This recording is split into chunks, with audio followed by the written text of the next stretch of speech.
Hello everyone, this is Oscar with the aduguys.com. I'm here to share this video for you investors out there, future investors.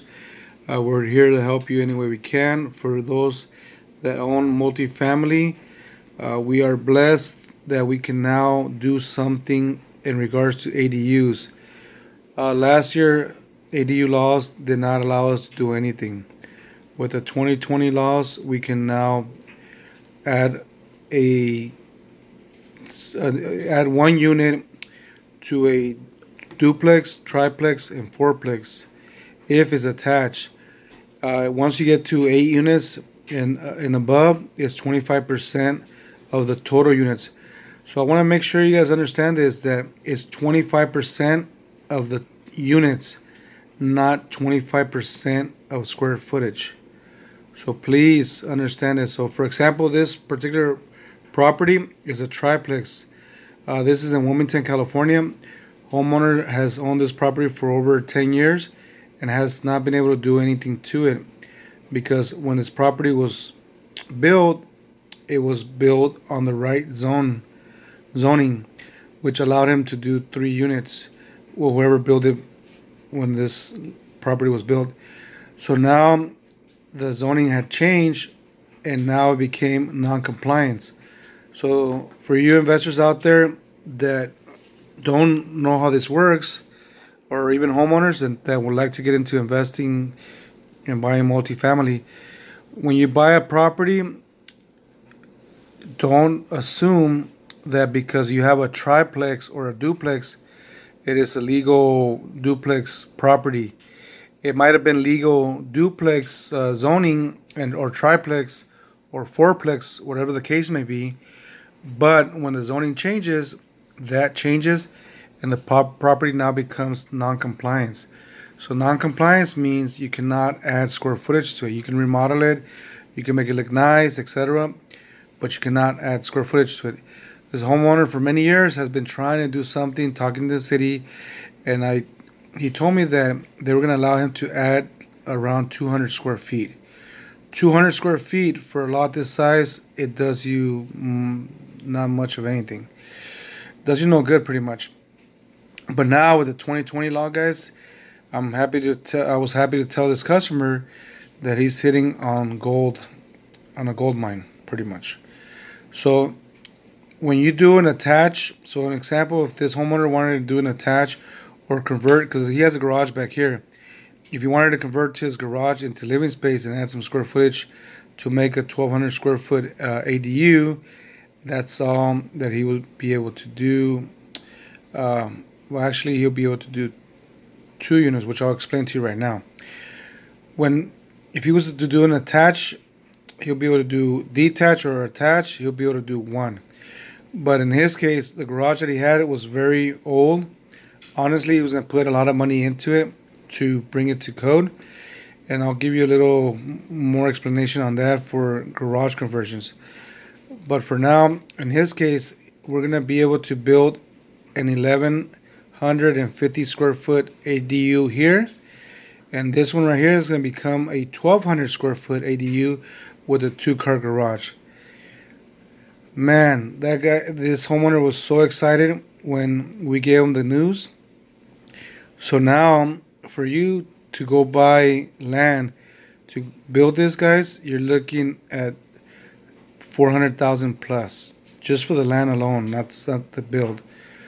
So right now with this new laws, guys, we're being blessed by having land that we can build on that we were not able to build on before. So please, if you guys can make this happen, take advantage of this laws, please do so. We're here to help you. Make sure you get a consultation, get the right information from us or anyone. We're here to help you. Our journey is to help you on your ADU journey.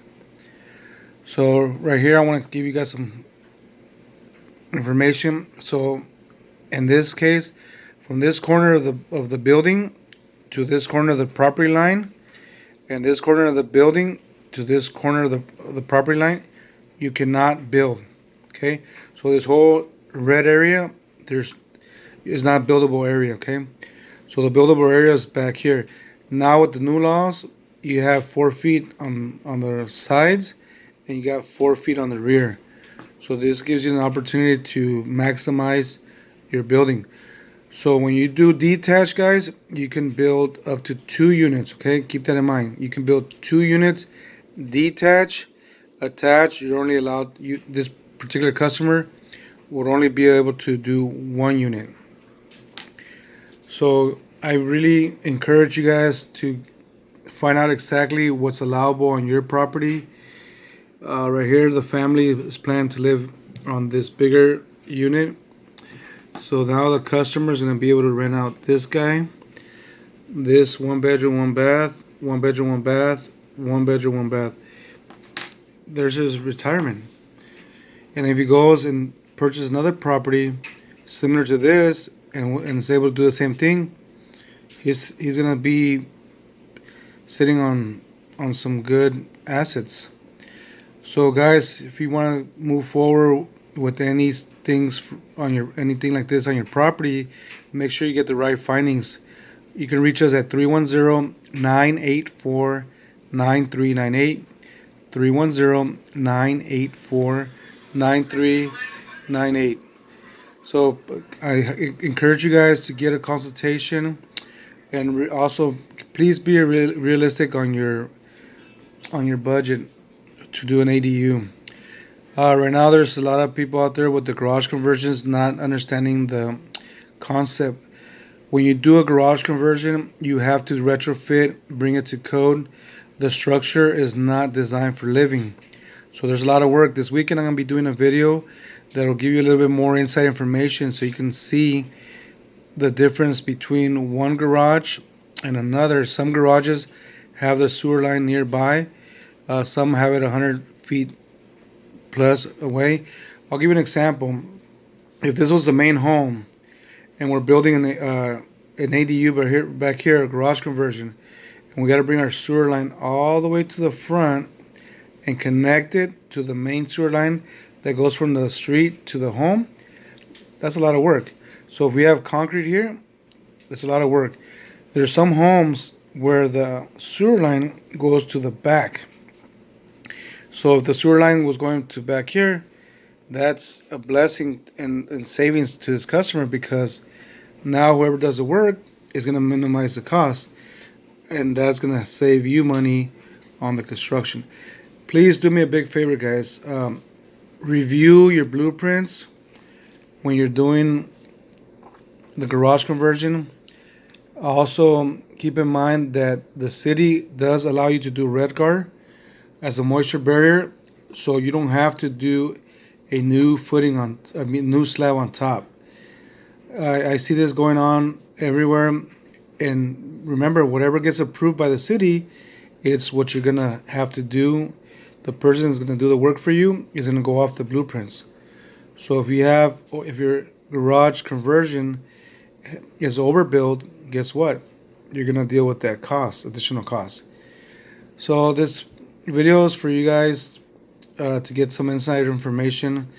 I know that our videos are not the best, guys, but I really appreciate you guys following us, and I hope this information helps you. Please get a consultation from us, from anyone. Get your information up front, the good, the bad, and the ugly. Get it up front, because that way you know, because whatever the pros and cons are on your property is going to make a difference on your construction costs.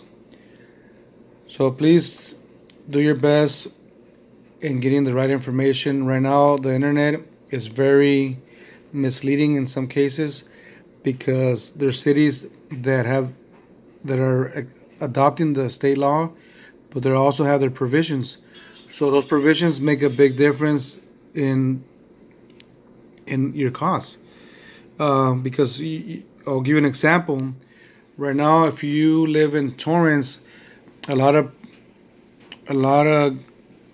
people were told they can build a 1 bedroom garage conversion, and they cannot, because Torrance, Compton, Temple City, they have a minimum size square footage that the building needs to be. So if you don't know this and you start spending money on your blueprints, and then you find out later that you cannot do this, and that's what you wanted to do, it's gonna pretty much mess up your idea. I'll give you an example. Torrance, a garage conversion in Torrance, one bedroom is not allowed. A studio is not allowed because they require 450 square feet. But an efficiency unit is allowed. So at the end of the day, you can legally convert your garage, but maybe you won't be able to do what you wanted. So this kind of type of information is very valuable to you guys, and you want to know this up front. So please don't get caught doing moving forward not knowing everything you need to know. Also, for garage conversions, guys, please make sure you have a foundation. If you don't have a foundation, you're gonna be required to retrofit one. That's gonna cost you money. So do you want to know if you have a foundation? Yes. A lot of people call this unforeseen. I disagree.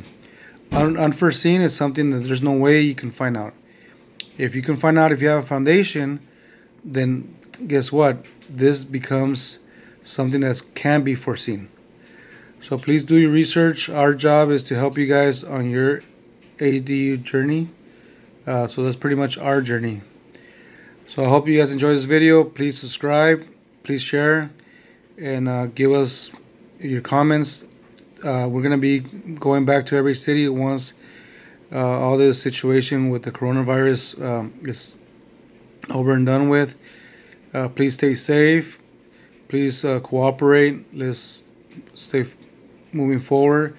And I wish everyone the best. I'm going to be doing a video this weekend to give you guys an idea of how much work's involved with the garage conversion. A lot of people have a misunderstanding on that. So hopefully that video will help you guys. I wish you guys the best. Stay tuned with us for our next videos. Thank you. Bye.